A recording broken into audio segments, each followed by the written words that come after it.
Disgraceful that the intelligence agencies allowed any information that turned out to be so false and fake out.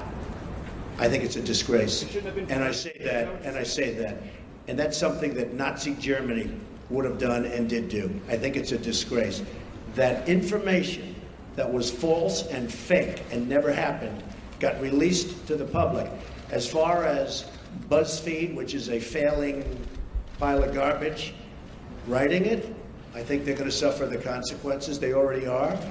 And as far as CNN going out of their way to build it up, and by the way, we just found out I was coming down. Michael Cohen, Michael Cohen is a very talented lawyer, he's a good lawyer in my firm. It was just reported that it wasn't this Michael Cohen they were talking about. So all night long, it's Michael Cohen. I said, I want to see your passport. He brings his passport to my office. I say, hey, wait a minute, he didn't leave the country. He wasn't out of the country. They had Michael Cohen of the Trump Organization was in Prague. It turned out to be a different Michael Cohen. Sure. It's a disgrace what took place. It's a disgrace. And I think they ought to apologize to start with Michael Cohen. Sir, since you're attacking us, can you give us a question? Mr.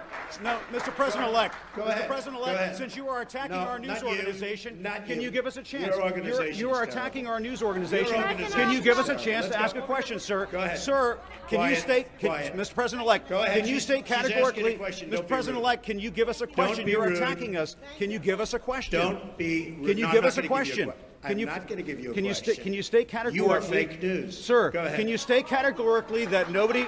No, Mr. President-elect, that's not appropriate. Just because of the attack of fake news and attacking our network, I just want to ask you, sir. I'm changing it from fake news, though. Doesn't that undermine... Very fake news. I know, but aren't you... Go ahead.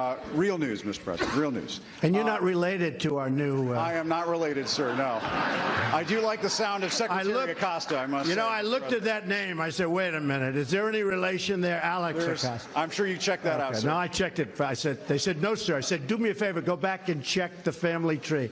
Okay. But aren't you concerned, sir, that you are undermining the people's faith in the First Amendment, freedom of the press in this country, when you call stories you don't like fake news? Why not just say it's a story I don't like? I do that. Call it fake news. You're undermining confidence in our news media. Here's the thing. Isn't that important? I understand what and you're right about that, except this. See, I know when I should get good and when I should get bad. And sometimes I'll say, wow, that's going to be a great story, and I'll get killed. I know what's good and bad. I'd be a pretty good reporter, not as good as you. But I know what's good. I know what's bad. And when they change it and make it really bad, something that should be positive, sometimes something that should be very positive, they'll make okay. They'll even make it negative. So I understand it. So because I'm there, I know what was said, I know who's saying it, I'm there. So it's very important to me. Look, I want to see an honest press. When I started off today by saying that it's so important to the public to get an honest press. The public doesn't believe you people anymore. Now, maybe I had something to do with that. I don't know. But they don't believe you.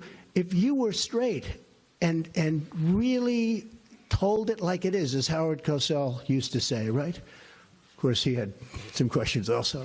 But if you were straight, I would be your biggest booster. I would be your biggest fan in the world, including bad stories about me. But if you go, as an example, you're CNN, I mean, it's story after story after story. And we'll be honoring it more and more. The folks at the table, in almost all cases, have been great friends and supporters. And Daryl, I met Daryl when he was defending me on television. And the people that were on the other side of the argument didn't have a chance, right? That's right. And Paris has done an amazing job in a very hostile CNN community.